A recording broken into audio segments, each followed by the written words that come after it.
Very able. She got into it in the doctoral program, New Testament Studies, in the 60s at Harvard Divinity School. Went on, now is teaching at Barnard College.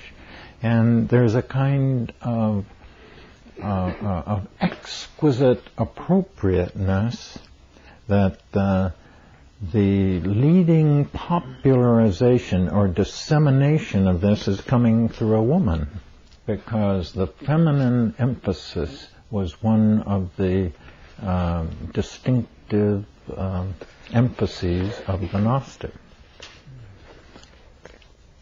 Readily available, won the National Book Critics Award.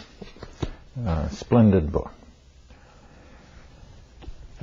This goes back to Gnosticism itself before the discovery, well, not exactly before the discovery of the Nag Hammadi manuscript, but at least they were not known, because it took a lot of time.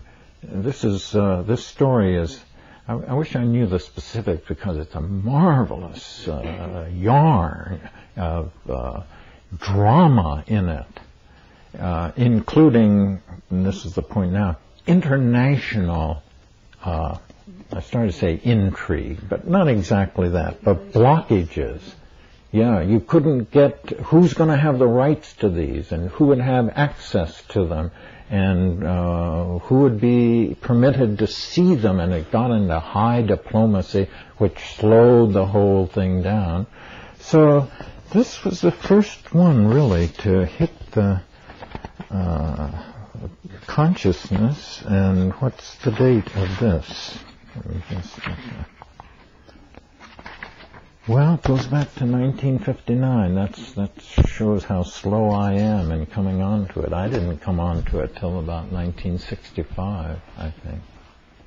Well, this book comes well before that. Kind of classic about what we'll be spending the balance of the morning talking about, namely Gnosticism in general, before we go on to look at Christian Gnosticism. Those I think of as the, and this one, of course, is a kind of New Testament of Christian Gnosticism.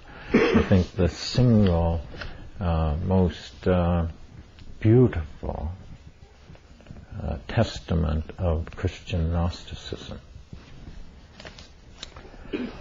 All right. Now, let's go to Gnosticism per se. In workshops, I never use notes, except this is a first for me. I'm being prodded into new areas providentially, and so I haven't assimilated all this material, and so this will be useful for me. Let's start with the word itself, Gnosticism. And a lot of people know, most people, maybe everybody here knows this. What's the meaning of the word itself? Well, I thought, but I might be incorrect, it meant knowledge attained at the threshold of ecstasy. Well, that's a beautiful definition, and that's a marvelous definition.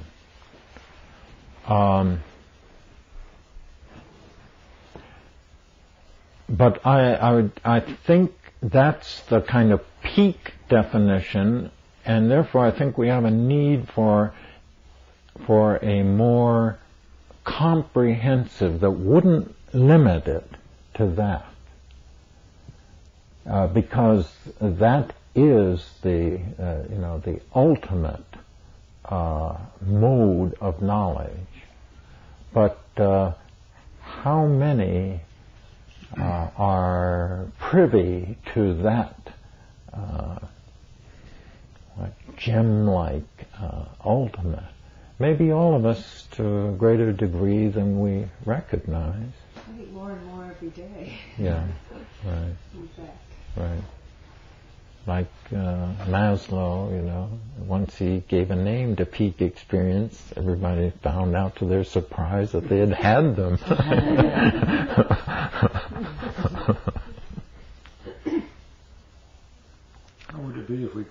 experiential knowledge as opposed to knowledge that is passed on by those in authority.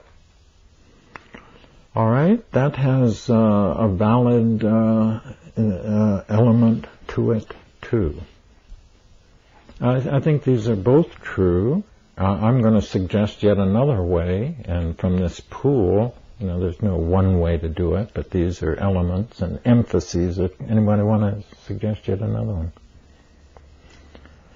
I think of it as saving knowledge. Knowledge that saves. Now, there is another kind. Knowledge that not only does not do one whit towards saving, but could even clutter. The mind can be jammed with so much irrelevant that it can get in our way.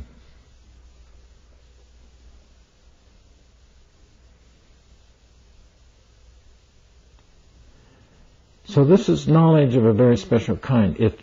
It has nothing to do with the Encyclopedia Britannica, kind of warehouse of information. Who could top the other in a quiz program? Nothing to do with factual knowledge. And nor any more than it has to do with kind of mental dexterity of a calculator sort. Yeah. When you say saving knowledge, are you talking about saving in the Judeo-Christian and Islamic? Well, certainly I'm talking about that, but I'm not sure that I would end the list there. Let's include Sun Bear. Goes without saying. But let's leave the word salvation undefined, just generously open-ended.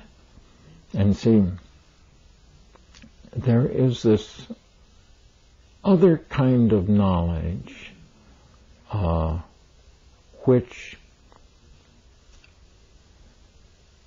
I think of Jesus' statement, "You shall know the truth, and the truth will make you free." All right, that freedom is salvation. And it's that kind of knowledge. It's a kind of knowledge that grasps us and transports us to where it is. So you are not left where you were. And this kind of knowledge obviously is not limited to words. In fact, one of the Gnostic emphases is going to be that when you get kind of this ecstatic knowledge that Joan moved in on so fast, when you get to that, you can't put it in words. But it certainly is not limited to words. And another way of saying that is that words are not its only vehicle. Art, for example, and in this case it would be sacred art, is a channel of knowing just as much as